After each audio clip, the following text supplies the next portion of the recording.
Y me complace hoy contar en este canal ISO Empresarial de la plataforma Voz Empresarial con la ingeniero Betsy Gil. Ella es ingeniero mecánica de la Universidad Simón Bolívar, egresada del programa de liderazgo ejecutivo de la Cornell University, es magíster en evaluación de impacto ambiental y también en auditorías y sistemas de gestión ambiental, con estudios de especialización en gerencia de sistemas de calidad y control estadístico de procesos de la Universidad Central de Venezuela. Como facilitadora con más de 2.500 horas de capacitación desarrolladas e impartidas en sistemas de gestión, mejora continua y formación de auditores. Es también tutora del curso de auditores líderes de sistemas de gestión ambiental ISO 14001 de Fondo Norma para su acreditación IRCA entre el 2005 y el 2006.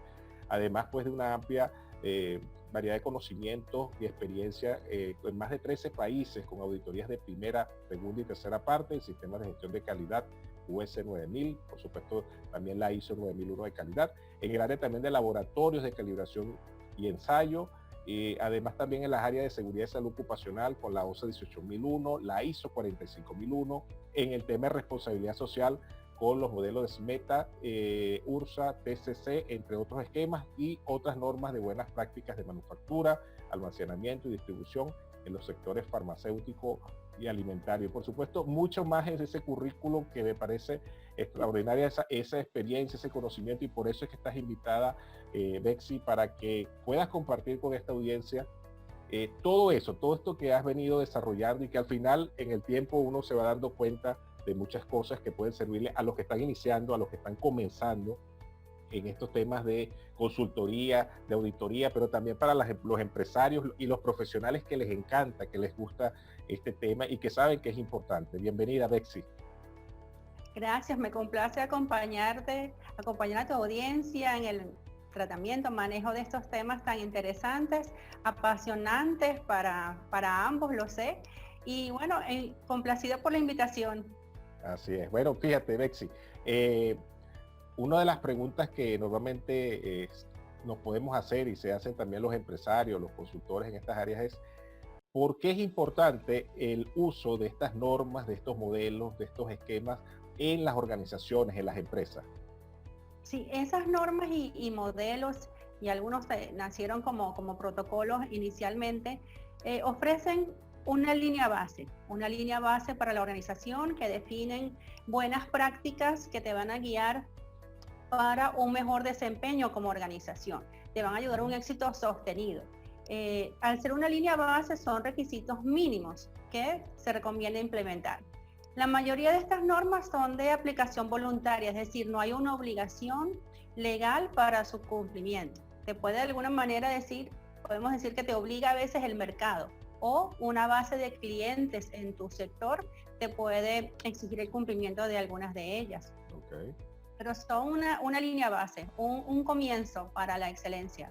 Okay. ¿Y cómo es ese proceso de evolución o cómo debería ser? Porque a veces nos conseguimos organizaciones que sí adoptan algunas de estas normas porque el requisito se lo dio el cliente, se lo pidió, se lo exigió, pero de repente se certifica, tiene esta certificación y no avanza un poquito más allá. ¿Cómo debería ser la situación ideal? Bueno, lo ideal sería por convicción, por principios. Lo ideal sería que implementáramos algunas de esas buenas prácticas o sistemas convencidos de sus beneficios, del beneficio de implementarlos y de ver los resultados en la cotidianidad, en el día a día de tu organización. Si le hablamos entonces al dueño de un negocio. Ese es el punto, ¿no? Porque entonces viene este requerimiento de un cliente a otro que tienes que tener una certificación para poder, por ejemplo, participar en una licitación de un contrato, un trabajo. Ajá. Y entonces viene esa evolución. ¿Cuál ha sido tu experiencia desde ese punto de vista? ¿Qué te has conseguido y qué has hecho para llevarlo adelante? Sí, bueno, me gusta una frase que tú usas que la voy a tomar, que es las paraíso. Okay. Paraíso, que me gustó mucho esa analogía. Okay. Y es que uno lo siente, no, solo estoy haciendo paraíso, es decir, para una auditoría. Lo hacen pensando en que viene el auditor y para complacerlo o que no me ponga no me levante una no conformidad, le voy a dar esa respuesta, ¿no? Y entonces no hay una internalización de esos principios, de esos conceptos, de esas buenas prácticas en la empresa. ¿Qué sucede? Que cuando el dueño o la junta directiva o la alta dirección implementa una de estas normas solamente para participar en una licitación o ganar un contrato con un cliente, esos esfuerzos muchas veces se diluyen en el tiempo, porque como no lo internalizaron, no lo sintieron suyos, sino como una obligación salida del entorno de alguien más, se diluyen y han dejado perder procesos, prácticas que eran muy beneficiosas para la organización, que ayudaban a eficiencia en el manejo de recursos, que ayudaban a llevar un buen control de los procesos, y me lo dejó de pedir ese cliente, o ya no estoy certificado con esa norma y se perdió ese esfuerzo. Así es. Lo he visto en grandes empresas y en pequeñas empresas. Ya, fíjate, tú acabas de decir, y vamos a decir indirectamente, al explicarlo dijiste hasta los beneficios, o sea, fíjate, el tema de la eficiencia, la rentabilidad, o sea, todo lo que ayuda y quizás por alguna circunstancia ese empresario o ese dueño de esa organización no se da cuenta. Ahora, ¿qué has propuesto tú, qué has hecho en esas situaciones para tratar de hacerle ver esos beneficios o convencerlo? Ese convencimiento surge primero de, bueno, que nos dejen hacer, aunque sea un poquito, ¿no? Aunque sea un poquito de las prácticas de consultoría y la experiencia también como auditora, que nos ayuda a proponerle procesos y metodologías que dan buenos resultados. Que nos den primero esa posibilidad, esa oportunidad de hacerlo, para que le podamos demostrar con resultados. Por ejemplo, muy bueno. Es dar resultados. Exactamente. Hubo una época cuando se implementaron aquí algunos controles para las importaciones y el acceso a divisas. Y bueno, una empresa decía, no, yo estaba en una auditoría, no podemos hacer más nada, no podemos comprar materia prima. Pero cuando fuimos en el recorrido nos conseguimos que tenían gran cantidad de material no conforme. Eran productos químicos. Entonces decía, bueno, pero ahí tiene una gran cantidad de material no conforme, o sea que no salió bien a la primera. ¿Y qué hicieron ellos al poco tiempo? Se dieron cuenta, bueno, no puedo comprar materia prima virgen, nuevecita, pero tengo una cantidad de material allí que pudiese aprovechar. Hicieron en este caso un plan para recuperación y fueron incorporando, o sea, vieron las posibilidades de recuperar esos productos, esos materiales, y al cabo de 1 año o 2 años habían prácticamente reducido toda esa cantidad. Se generaron menos desperdicios y residuos, menos costos para disposición y pudieron salir productos conformes al mercado. Excelente. Cambiaron de cifras rojas a cifras azules o negras. Qué bueno. Mire, sabes que acabas de dar en un punto y te voy a hacer voy a dar una opinión, quizás ahí pueda escuchar también la tuya. Fíjate, tú acabas de dar una solución, una propuesta que tiene que ver con el manejo del negocio desde el punto de vista de buenas prácticas, ¿no? Y quizás a veces cuando estamos hablando de normas ISO, yo me he dado cuenta de eso, por lo menos mi percepción es que muchas personas ven esto, cuando le dicen norma ISO, siempre te dicen hay que documentar, hay que escribir procedimiento, y resulta que es una manera de gestionar una empresa y donde la documentación es parte de esa manera, pero no es el fondo total de todo. Y no es la razón. No es la razón, y ahí está un tema que fíjate, tú acabas de dar una solución a algo que genera rentabilidad, que gestiona, y creo que ahí nosotros deberíamos hacer más énfasis, no sé, ¿qué te parece?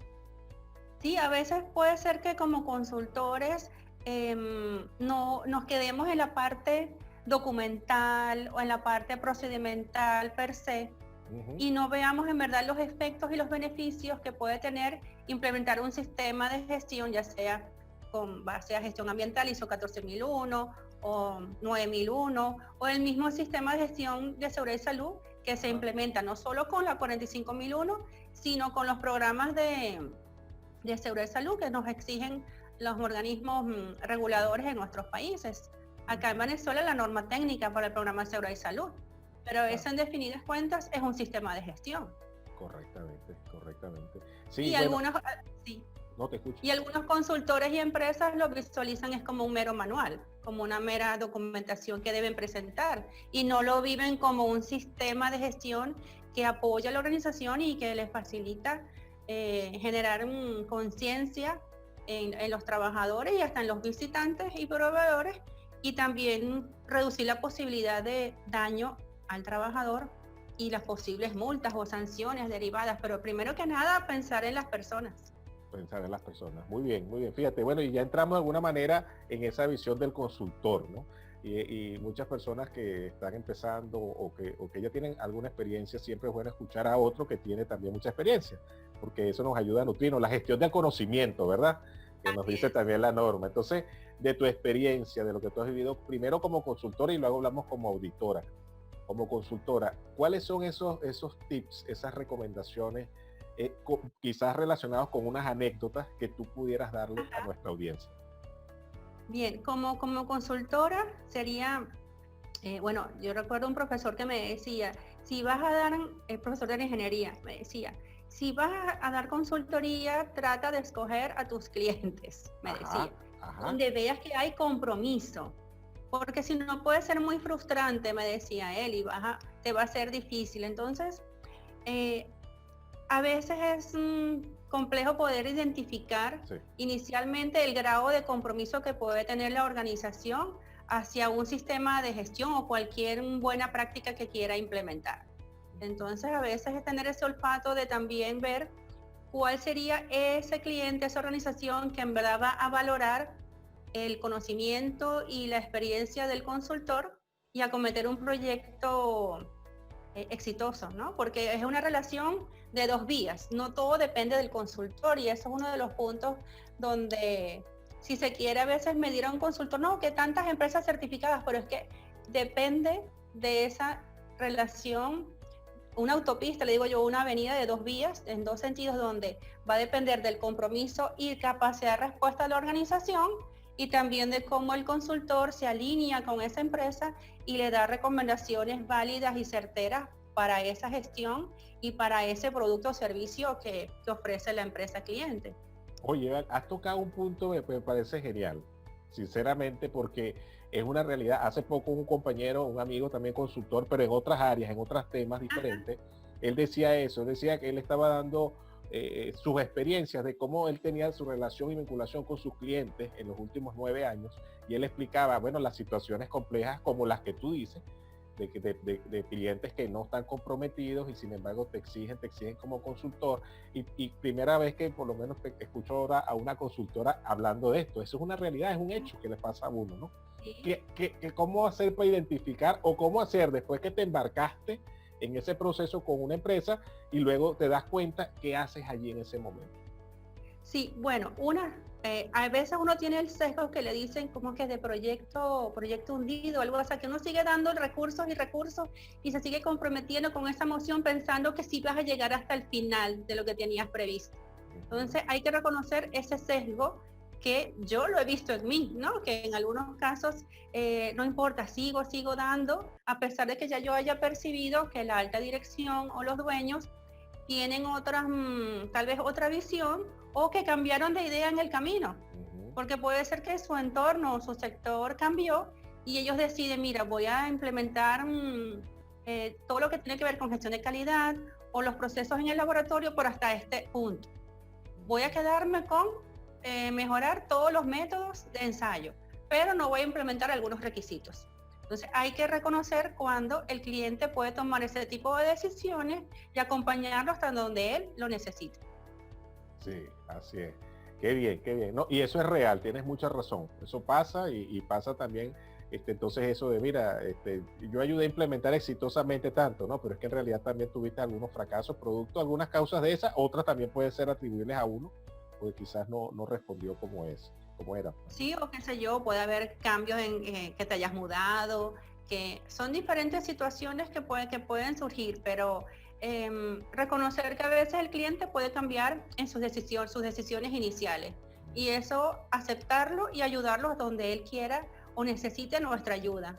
Así es, muy bien, me encanta eso. Vamos a tener que escribir un libro o un ebook de todas estas experiencias. Bueno, y parte de eso, sabes que conozco a un auditor, un amigo auditor, que él está haciendo un libro donde él ha escrito todas las anécdotas que le han pasado en las auditorías. Pronto lo voy a entrevistar. Él no ha publicado el libro, pero le he dicho, oye, ¿hasta cuándo? Públicalo, porque eso nos ayuda a todos. Okay. Bueno, yo tengo unas cuantas. Ayer le contaba a una amiga, ¿no? Que hasta salir, tuve un accidente laboral en una empresa y afecté los índices de dos empresas. La empresa auditada, que además estaba haciendo trabajos en una empresa su cliente y yo me accidenté en la entrada de una de ellas, Imagínate. de su empresa cliente. Tuve un esguince grado 2 en el tobillo. Y bueno, y tuve que suspender la auditoría y como era la única que estaba calificada en ese momento en esa norma, tuvieron que esperar por mí un mes. Imagínate. Y ellos me atendieron muy bien, pero lo tenían también como anécdota, ¿no? De que de alguna manera las auditorías conmigo estaban a veces sucedidas. Yo decía, bueno, ¿tienen alguna anécdota allí? Decía yo echando broma, pero muy atentos. Siempre disfruté mucho las auditorías con ellos, una empresa transnacional muy comprometida con la calidad, pero bueno, surgió esa situación que había una condición insegura y la auditora fue la que fue afectada por ella.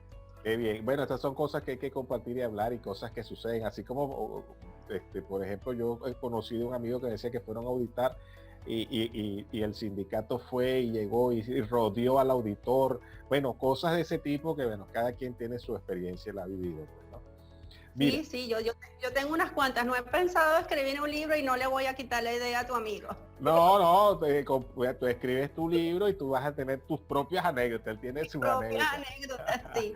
Y bueno, y en responsabilidad social, en las auditorías responsabilidad sociales, cuando ingresé a ese mundo, es otro diferente al de auditorías, porque ahí haces unas entrevistas que son confidenciales y donde solamente interactúas con los trabajadores. Cuando nombraste el sindicato, me vino a la mente esa experiencia.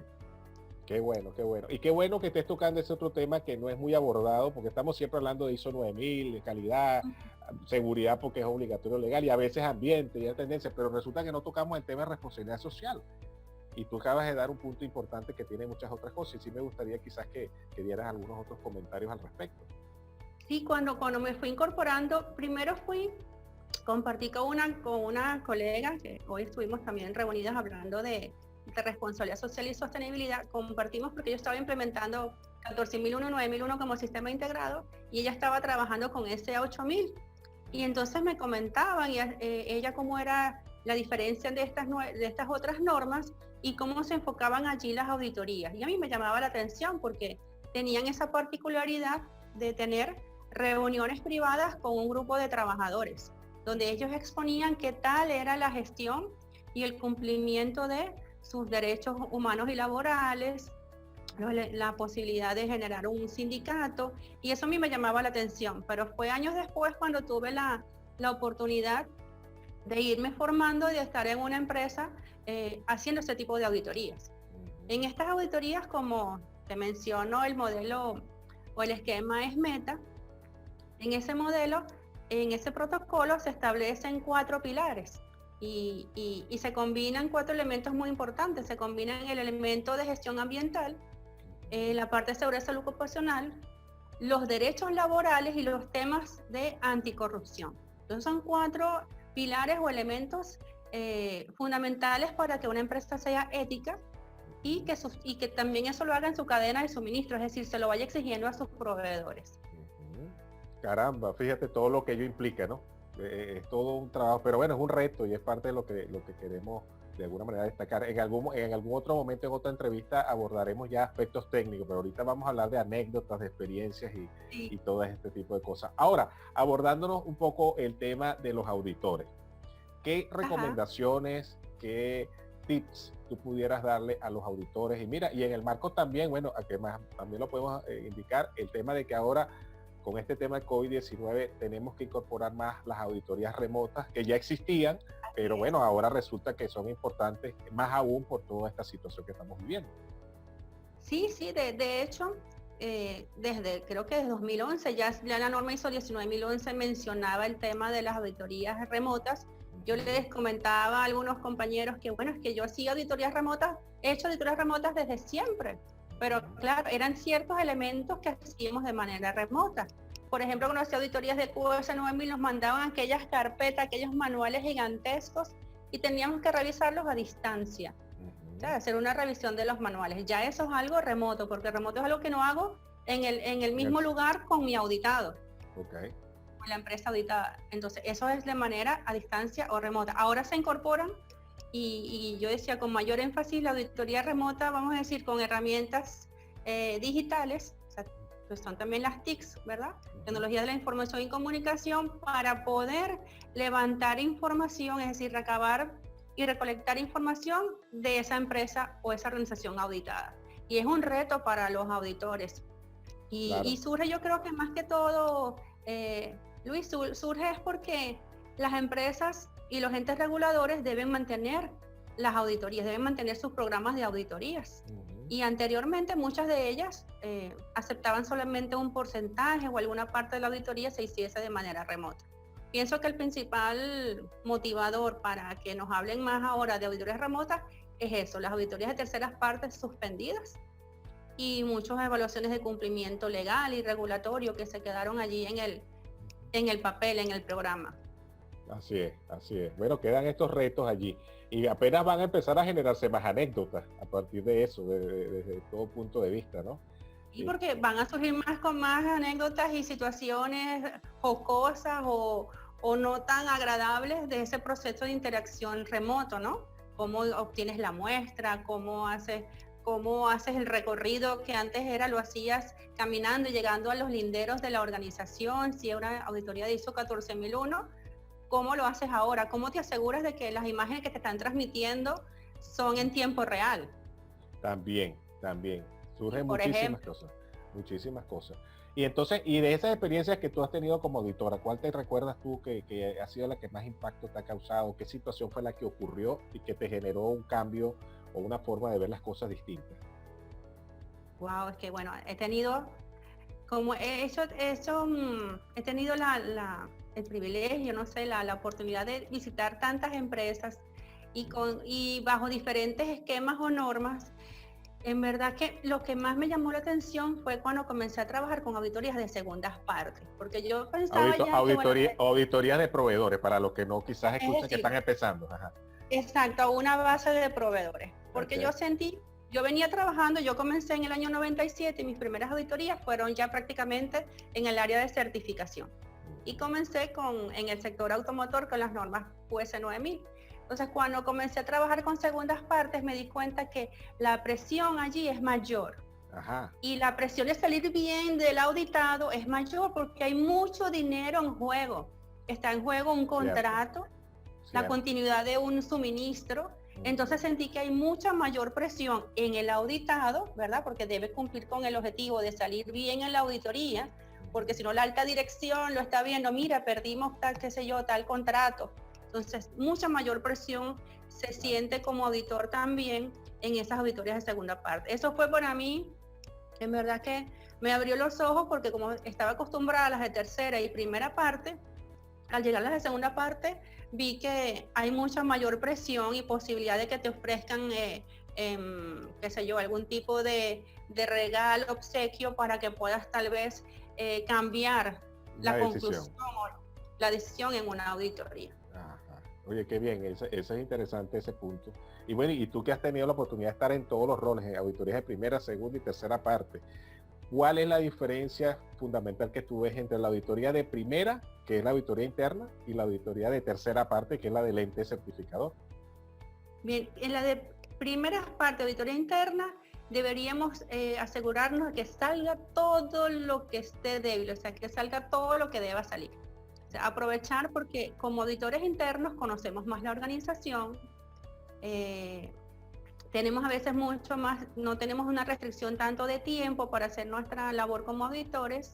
Y la de terceras partes, ya viene, bueno, el compromiso que el cliente es otro, es ese ente certificador, como nosotros como auditores. ¿Quién es mi cliente? El ente certificador. O sea, yo tengo que cumplir con ese programa que me establece el ente certificador, con los tiempos y con el uso de los recursos de manera adecuada. Entonces, es diferente porque tenemos menos tiempo para hacer la actividad, tenemos la responsabilidad de que quede claramente redactadas, formuladas los hallazgos, sean estas no conformidades u oportunidades de mejora, para que la organización comprenda claramente qué es lo que no está haciendo de la mejor forma y pueda hacer un buen análisis de causa raíz. Entonces, y si hay un buen proceso de auditorías internas, ya cuando vaya la auditoría de terceras partes, la empresa va a saber en qué tiene debilidades y no va a ser sorpresa los resultados de una auditoría de terceras partes. Correcto. Esa es mi visión. No, y está muy bien, porque es que has tenido la oportunidad de estar en todos los roles, porque en unos de una y otra de otra, eso da una visión diferente totalmente al que ha estado de una sola visión. Ahora, fíjate, en el caso de las auditorías, los que están en formación como auditores internos de esa experiencia, ¿qué recomendaciones, tips adicionalmente quizás pudieras darle? La preparación. Lo más importante para una auditoría, sea de primera, segunda o tercera parte, es prepararse muy bien, planificar muy bien la auditoría. Revisar si son los mapas de proceso, si tienen fichas de proceso, leerse los procedimientos, visitar el área tal vez unos días antes para verificar cuáles son los puntos de control que quisieras tú evaluar y que son parte del alcance o de tu parte en la auditoría, ¿no? Porque lo más seguro es que comparta, sea parte de un equipo auditor. Ajá, y le asignen, bueno, 1 o 2 procesos o tales o cuales departamentos, si utilizan el estilo de evaluar por departamento. Entonces tienes que prepararte adecuadamente de tal forma que hagas las preguntas adecuadas, las formules de la manera idónea para que sea más bien una conversación y no que estás leyendo una lista de verificación. Porque mucho de lo que veo con los auditores que se inician es que tratan de leer una lista de verificación que se responde con sí o no, y la idea es que puedas interactuar, así como estamos haciendo nosotros, en una conversación amena, con un buen ambiente, puedas ir recabando información acerca de los procesos. Excelente, muy bien, es cierto, coincido contigo en eso. Y eso lo desarrolla la preparación y bueno, la experiencia que se va dando. Muy bien. Y vas adquiriendo confianza con la práctica. Con la práctica. Por eso es que ahí es donde yo digo un punto y aquí sale una pregunta. Yo puedo hacer un curso de 5 días, de 8 días, de 10 días de auditor. Me apruebo, me certifiqué. Ahora voy a lo real, a la vida real. Voy a la experiencia y adquirirla, ¿no? Entonces quizás allí también es bueno porque a veces yo observo personas que están enfocadas más en el curso y en obtener el certificado, que en entender que es un proceso que es permanente y que no termina nunca. Así es. Y allí, bueno, es al poco tiempo. Yo sé que, bueno, la mayoría de los cursos incluyen actividades de juego de roles, prácticas de auditoría, pero lo mejor es ya vivirlo en la organización. Así es, a vivirlo y hacer la experiencia, y cada realidad te va a tocar distinta, y así es. Y lecciones aprendidas de cada una de ellas, o sea, llevar un buen registro de esas anécdotas o esas lecciones aprendidas en cada proceso de auditoría. Eso es fundamental, me parece magnífico. En qué cosas tengo que aprender y qué cosas cometí errores o seguir formándome.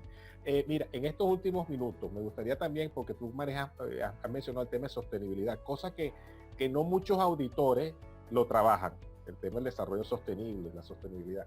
Las normas ISO están enfocadas y han estado desarrollándose últimamente hacia eso. Me gustaría que hicieras algún comentario en ese sentido. Sí, bueno, primero que nada, recordar que la frase o el término desarrollo sostenible, que nació por allá en el año, creo que 92, en un informe Brundtland, donde fue la primera vez que se habló de desarrollo sostenible, que es consumir, o sea, el desarrollo económico debe estar de alguna manera alineado con el respeto hacia el planeta y asegurar que tanto nuestras necesidades como humanos sean satisfechas a través del desarrollo, la extracción de materias primas, ¿verdad? Lo que nos da nuestro planeta, pero también dejemos para las generaciones futuras. O sea, es usar responsablemente, pero dejar también para los que vienen después de nosotros, nuestros hijos, nuestros nietos. Y esa visión puede aplicarse desde que una empresa, o desde que está un emprendedor, ¿verdad? Estableciendo un proyecto de negocios, o ya es un dueño de un negocio operativo, donde las decisiones que él tome deben tener, o sea, con mi mensaje es que cualquier decisión que se tome en la empresa debe pasar por un tema ambiental y un tema también socioeconómico o sociolaboral. Por ejemplo, al escoger una tecnología o una maquinaria para una empresa, me voy entonces, qué sé yo, a Europa, a Asia, a adquirir una maquinaria, debo evaluar entonces cuáles son los impactos ambientales de esa tecnología, cómo va a interactuar con el ambiente esa tecnología o ese equipo, y cómo también el trabajador va a operarla y qué riesgos pueden estar asociados a esa nueva maquinaria. Entonces yo veo sostenibilidad desde el lado, bueno, desde el punto de vista ambiental, que no es solo que, bueno, yo voy a aplicar tal o cual norma, sino que en las decisiones que se tomen, en los valores que se instauren en la organización esté esa variable ambiental, esa variable socioeconómica, y pensar en ecoeficiencia, que es un término que me gusta usar. Oye, excelente. Vamos, y esto va a ser ahora un compromiso porque en una próxima entrevista vamos a dedicarnos a hablar de eso. Porque, insisto, a veces nos conseguimos consultores, auditores que ven el tema de las normas nada más con cumplimiento del requisito y no la incorporación de estos conceptos que además están intrínsecos allí en la práctica. Están allí. Lo que pasa es que hablamos del procedimiento, de lo que dice la norma, pero no hablamos del hecho. Los ejemplos que tú acabas de dar son exactamente los que mejor grafican todo. Gracias. Sí, entonces, y a incluirlo en emprendimiento. Así que pronto vamos a hablar de emprendimientos, negocios sostenibles, que esa es una tendencia. Y que, por cierto, los modelos de excelencia del Premio Iberoamericano incluyen eso como un elemento dentro de los modelos, cosa que las normas ISO no son tan explícitas en eso, pero están allí, también están allí. Sí, los modelos pueden ser una buena guía para establecer, bueno, yo creo que ISO fue incorporando algunos de esos elementos de los modelos de excelencia, sí, como los temas de liderazgo, han sido incorporados de manera un poco tímida, pero han ido surgiendo en las normas ISO. Sí. Perfecto, de verdad, Betsy, muchísimas gracias por este tiempo. A mí me gustaría que para la audiencia que nos ven y nos escuchan, pudieras dar tus coordenadas de ubicación, donde te pueden ubicar para quizás hacerte unas consultas, porque yo estoy seguro que con todo esto, toda esta información debe haber generado muchísimas inquietudes. Ojalá, sí. Bueno, yo estoy en Maracay, en el estado de Aragua, Venezuela. Eso